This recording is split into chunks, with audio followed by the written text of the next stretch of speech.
teammates flocking to her and removing them. These athletes, like many others, were failed.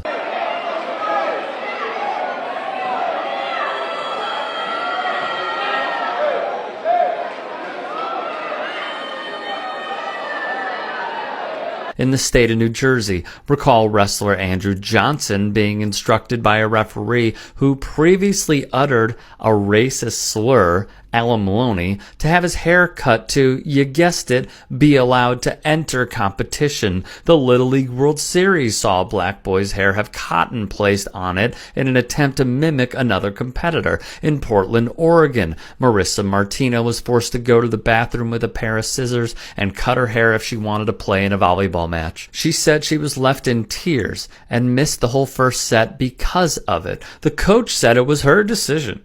However, it should not be her decision, and the coach should have fought for her player. Nicole Piles says her hair was braided with beads and tied in a bun like she'd worn it in previous games when an umpire told her she had to either remove the beads or sit the game out. 16-year-old Nicole Piles was given the same ultimatum. It involves hair, specifically the hairstyles of young African Americans, and the controversial decision made by one school district that fed into a heated national debate. As 15-year-old Ashanti Scott knows, hair can say so much about us.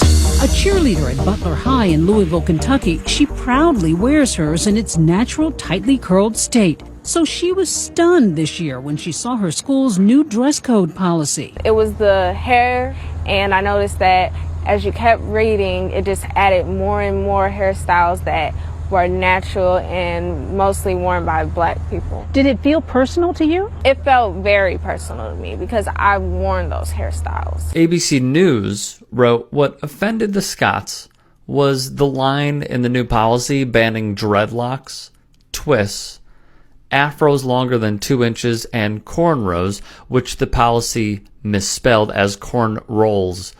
Dr. Kayla Adia-Story, Associate Professor of Women's and Gender Studies and Pan-African Studies at the University of Louisville, called the policy racist, gender-biased, and femophobic. And yet, when it comes to black athletes, specifically swimmers, who are going to competing in the Olympics, wow. In fact, the International Swimming Federation is now facing criticism after banning swim caps designed for natural black hair. That word? The organization claimed the special cap does not, quote, fit the natural form of the head.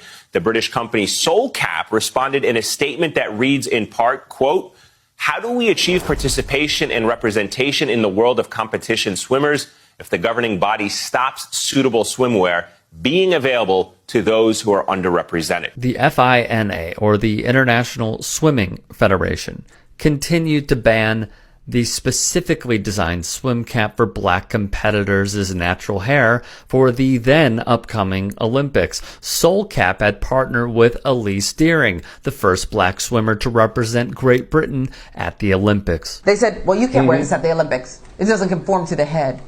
How white of you. Damn it. We're so used to seeing a world that's different than ours, knowing what your hair looks like and how it feels and how it performs and what products it needs. Would it kill you to know a little something about us? Is that so harmful? A fair question, which leads us to this. In the year 2022, FINA finally announced they have approved the cap to be worn in its competitions at every level following a review. That decision came after some media reports had quoted the FINA as saying that the cap could not be used at last year's Tokyo Games as it did not fit, and I quote, the natural form of the head. Elise Deering, who we mentioned previously, wrote in an opinion piece for The Guardian the following. All swimmers with long enough hair know the swimming cap routine, trying to get these caps, which look impossibly small, over our heads, dutifully bowing towards another person, asking for their assistance to stretch it over our hair, muttering thanks when it goes on without breaking. For some black people in the swimming community, this experience can be even worse, as standard caps do not offer the space needed to fit our hair in. So I am relieved and excited to hear